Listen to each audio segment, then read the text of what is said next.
Hello friends, स्वागत है आप सभी का अपने यूट्यूब चैनल फ्यूचर पॉइंट में। तो दोस्तों, आज के इस वीडियो में मैं बताने वाला हूं बिहार बोर्ड मैट्रिक परीक्षा 2026 के लिए साइंस का ऐसे क्वेश्चन जो बिहार बोर्ड में बार बार पूछे जाते हैं।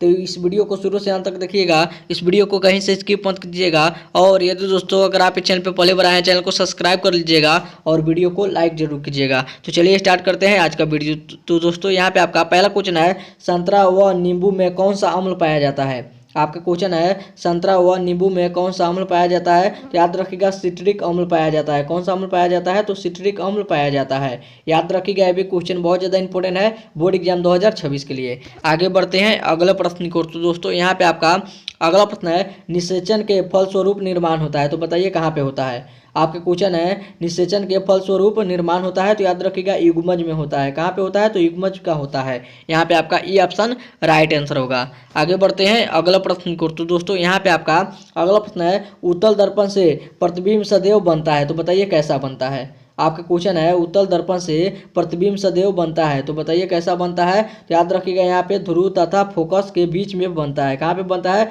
तो ध्रुव तथा फोकस के बीच में बनता है। यहाँ पे आपका सी ऑप्शन राइट आंसर होगा। चलिए आगे चलते हैं अगला प्रश्न को। तो दोस्तों, यहाँ पे आपका अगला प्रश्न है, सेब में कौन सा अम्ल होता है। आपका क्वेश्चन है, सेब में कौन सा अम्ल पाया जाता है। तो याद रखिएगा, मैलिक अम्ल पाया जाता है। कौन सा अम्ल पाया जाता है, तो मैलिक अम्ल पाया जाता है। यहाँ पे आपका बी ऑप्शन राइट आंसर होगा। आगे बढ़ते हैं अगला प्रश्न को। तो दोस्तों, यहाँ पे आपका अगला प्रश्न है, हरे पौधों में कौन सा पोषण होता है। आपका क्वेश्चन है, हरे पौधों में कौन सा पोषण होता है। तो याद रखिएगा, स्वपोषी पोषण होता है। कौन सा पोषण होता है, तो स्वपोषी पोषण होता है। यहाँ पे आपका सी ऑप्शन राइट आंसर होगा। चलिए आगे चलते हैं अगला प्रश्न को। तो दोस्तों, यहाँ पे आपका अगला प्रश्न है, इमली में कौन सा अम्ल पाया जाता है। आपका क्वेश्चन है, इमली में कौन सा अम्ल पाया जाता है। तो याद रखिएगा, टाटरिक अम्ल पाया जाता है। कौन सा अम्ल पाया जाता है, तो टाटरिक अम्ल पाया जाता है। यहाँ पे आपका सी ऑप्शन राइट आंसर होगा। चलिए अगला प्रश्न की ओर चलते हैं। तो दोस्तों, यहाँ पे आपका अगला प्रश्न है, पौधों में वाष्पोत्सर्जन किस भाग में होता है। बताइए कमेंट करके, पौधों में वाष्पोत्सर्जन किस भाग में होता है। तो याद रखिएगा, पत्तियां में होता है। किस भाग में होता है, पत्तियां में होता है। यहाँ पे आपका सी ऑप्शन राइट आंसर होगा। चलिए आगे चलते हैं अगला प्रश्न की ओर। तो दोस्तों, यहाँ पे आपका अगला प्रश्न है, प्रकाश एक डॉट डॉट क्या है। आपका क्वेश्चन है, प्रकाश एक डॉट डॉट क्या है। तो याद रखिएगा, ऊर्जा है। क्या है, तो ऊर्जा है। प्रकाश एक ऊर्जा है। यहाँ पे आपका बी ऑप्शन राइट आंसर होगा। चलिए आगे चलते हैं अगला प्रश्न को। तो दोस्तों, यहाँ पे आपका अगला प्रश्न है, दही में कौन सा अम्ल पाया जाता है।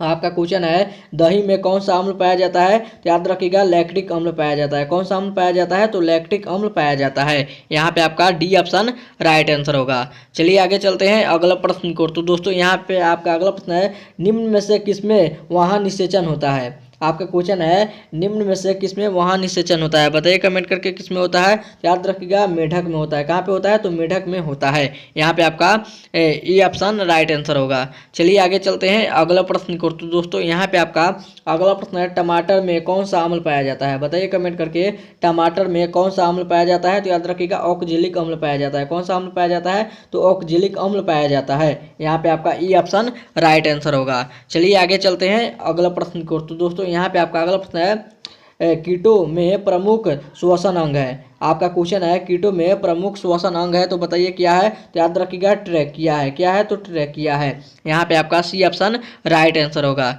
चलिए आगे चलते हैं अगला प्रश्न को। तो दोस्तों, यहाँ पे आपका अगला प्रश्न है, चाय में कौन सा अम्ल पाया जाता है। आपका क्वेश्चन है, चाय में कौन सा अम्ल पाया जाता है। तो याद रखिएगा, टैनिक अम्ल पाया जाता है।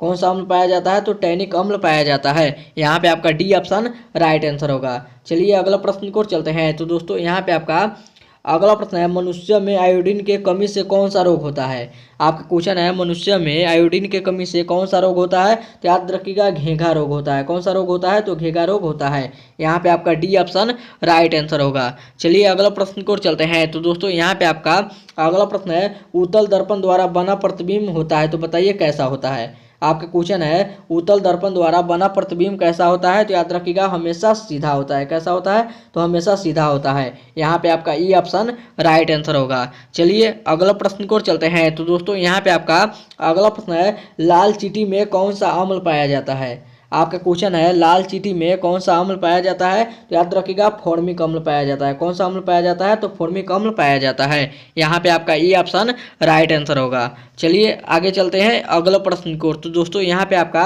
अगला प्रश्न है अधातु के ऑक्साइड कैसे होते हैं।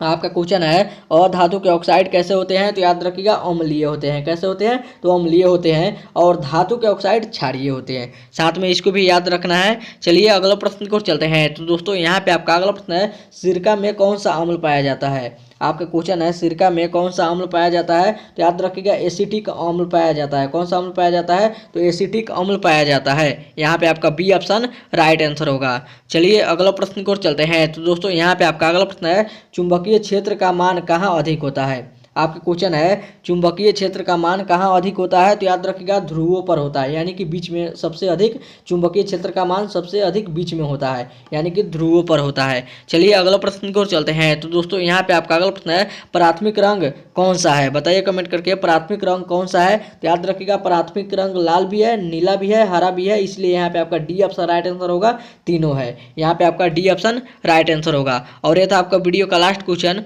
अब वीडियो यहीं पे खत्म करते हैं। उम्मीद करते हैं वीडियो आप सभी को बहुत ही अच्छा लगा होगा। तो इस वीडियो में जाते जाते इस वीडियो को जरूर एक लाइक कर दीजिएगा और चैनल पर नया है चैनल को सब्सक्राइब जरूर कीजिएगा।